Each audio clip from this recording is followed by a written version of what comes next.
ഇന്ന് നമ്മൾ ഈ വീഡിയോയിൽ സംസാരിക്കുന്നത് ഒരു ഹെൽത്ത് ഇൻഷുറൻസ് പോളിസി എടുത്ത ഒരാളെ സംബന്ധിച്ച് അതിൻ്റെ പോളിസി നമ്മൾ സൂക്ഷിക്കേണ്ട ആവശ്യമുണ്ടോ?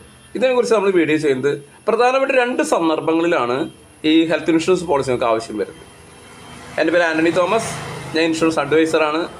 നിങ്ങളെ ചാനൽ സബ്സ്ക്രൈബ് ചെയ്തിട്ടില്ലെങ്കിൽ ഒന്ന് സബ്സ്ക്രൈബ് ചെയ്തും കൂടെ സപ്പോർട്ട് ചെയ്യണം. അതോടൊപ്പം വീഡിയോ കഴിയുന്ന സമയത്ത് ഇഷ്ടപ്പെട്ടുവെങ്കിൽ നിങ്ങൾ ഷെയർ ചെയ്യണം, ലൈക്ക് ചെയ്യണം.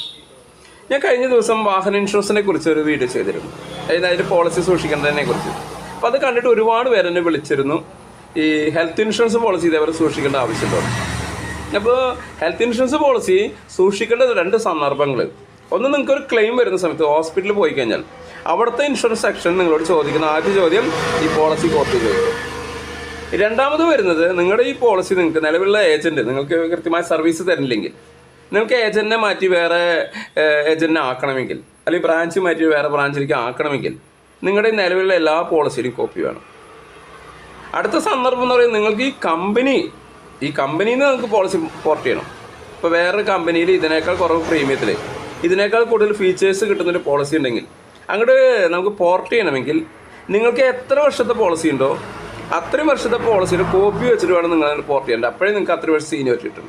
അപ്പോൾ അതുകൊണ്ട് നിങ്ങൾക്ക് വളരെ യൂസ്ഫുൾ ആണ്. സൂക്ഷിച്ച് കഴിഞ്ഞാൽ കഴിവതും നിങ്ങൾ ഇത് ഒരു ഫയലാക്കി വയ്ക്കുക.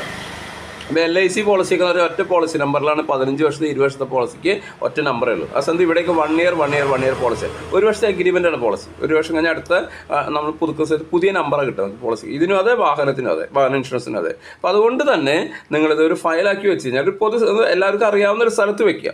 കാരണം പെട്ടെന്നൊരു ക്ലെയിം വരുന്ന സമയത്ത്, ഹോസ്പിറ്റലിൽ പോകുന്ന സമയത്ത് ഇത് എവിടെ വെച്ചെന്ന് അറിഞ്ഞില്ല വെച്ചാൽ നമുക്ക് ക്ലെയിം ക്യാഷ്ലെസ് കിട്ടില്ല, പിന്നെ റീഇംബേഴ്സ്മെൻറ്റ് കിട്ടുള്ളൂ. അപ്പോൾ അതുകൊണ്ട് തന്നെ സൂക്ഷിക്കുക. അതോടൊപ്പം തന്നെ ഞാൻ എൻ്റെ പേര് നേരത്തെ പറഞ്ഞ ആൻ്റണി തോമസ്, ഇൻഷുറൻസ് അഡ്വൈസർ. ഞാൻ LIC ഏജൻറ്റാണ്, ഹെൽത്ത് ഇൻഷുറൻസ് ഏജൻറ്റാണ്, മോട്ടോർ ഇൻഷുറൻസ് ഏജൻറ്റാണ്.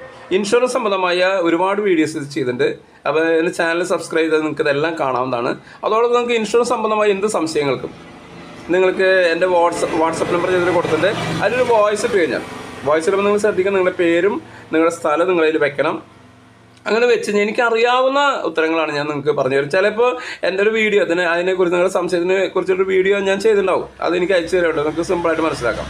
രണ്ടാമത്, നിങ്ങൾക്ക് ഹെൽത്ത് ഇൻഷുറൻസ് പോളിസി LIC പോളിസിയോ ചേരുമോ നിങ്ങൾക്ക് താല്പര്യമുണ്ടെങ്കിൽ നിങ്ങളുടെ പേരും ഡേറ്റ് ഓഫ് ബർത്ത് സ്ഥലവും വെച്ചിട്ട് ഒരു വോയിസ് ഇട്ട് അല്ലെങ്കിൽ ഒരു മെസ്സേജ് ഇട്ടാലും മതി. ഞാൻ നിങ്ങളെ കോൺടാക്ട് ചെയ്യുന്നതായിരിക്കും. അപ്പോൾ അടുത്തൊരു വീഡിയോ ആയിട്ട് വരുന്നവരെ ഏവർക്കും ഗുഡ് ബൈ.